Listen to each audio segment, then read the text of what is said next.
అధీనం కోసం చేస్తామన్నమాట. మీరు ఆరోగ్యం కోసం అనుకుంటున్నారు అందరూ. ఆరోగ్యము అన్నది తోక భాగం, అవగాహన, ఆదర్శము, తత్వము అన్నది సింహభాగం. అంటే మెదడులో ఉన్నది ఆలోచన, అవగాహన. శరీరం అంతా తోక భాగం అంతా ఆరోగ్యం. నడిపించేది ఇదే, రథచక్రాలే. ఓన్లీ రథమే వెళ్తుందా, ఉత్సవ విగ్రహం అక్కర్లేదా? ఆ ఉత్సవ విగ్రహమే ఆదర్శం. కాబట్టి ఆదర్శం తెలుసుకోకుండా మిగతా శరీరంతో ఉపయోగం లేదు. కాబట్టి ద్వాదశాదిత్యుల వల్ల ఏంటంటే 12 ఆదిత్యులు, ఒక్కొక్క ఆదిత్యుడు ఒక్కో నెల ఆ పేరుతో వస్తుంటారు. ఈ 12 మంత్రాలు, 12 ఆసనాల మాలని సూర్యుడు ఉదయించడానికి ముందే చేయటం వల్ల ఆ సూర్యుడు మనకి సులభంగా అదుపులోకి వస్తాడు. ఓకేనండి, ఆఫ్ చేయండి. సాయంజాయే సదా విష్ణుం మూర్తిశ్చ దివాకరః తిమోస్యస్య దివాకరః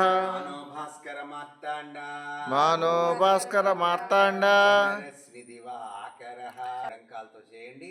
ఓం మిత్రాయ నమః. ఓం మిత్రాయ నమః. చేతులు వెనక్కి చాపండి. కటి చక్రాసనం. గాలి తీసుకోవాలి. దో, గాలి వదిలేస్తూ ముందుకు వాలండి. హస్తపాదాసనం.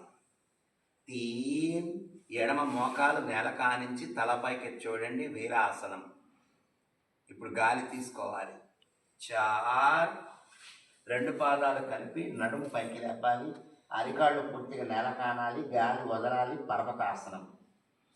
5, మోకాళ్ళు, మోచేతులు, నుదురు నేలకు ఆనించాలి. గాలి వదిలేయాలి. శశాంకాసనం. అరచేతులు కదలకుండా బోర్లా పడుకోవాలి. అష్టాంగ నవనాసనం. 7, గాలి తీసుకోవాలి. భుజంగాసనం. 8, అరచేతులు కదలకుండా వెనక్కి సాగి నుదురు నేల కానించాలి. గాలి వదలాలి. శశాంకాసనం. 9, మీ ఎడమ అరికాలను ముందుకు మోపి తలపైకి చూడాలి. గాలి తీసుకోవాలి. వీరాసనం. 10, 2వ పాదం కూడా కలిపి గాలి వదలాలి. హస్తపాదాసనం.